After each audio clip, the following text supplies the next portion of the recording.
ممنونم که همراهی، ممنونم که در تمام سختی ها، فراز و فرود و مشکلات و گرفتاری ها، خوشی ها، تلخی ها و شادی ها کنار منی. ممنونم.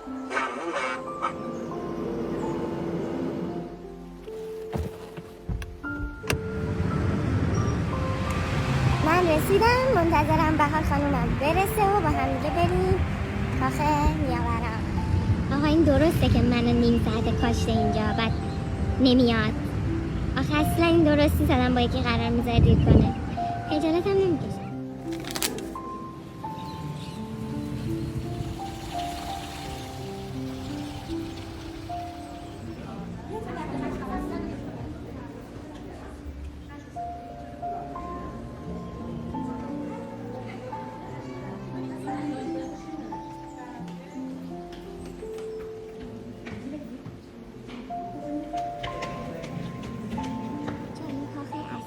بعد اینجا رو که میبینید یه تایمای باز میکردن و خیلی ازش استفاده میکردن، مثلا شبا ستاره ها رو میدیدن. ببینید مثلا یه اشغال هست. اینجا که میبینید اتاق فرح دیباره خیلی داکچری، یعنی 50-60 ساله پیشه. چرا آخرین باری که این ساعت کار کرده 3:30 بوده.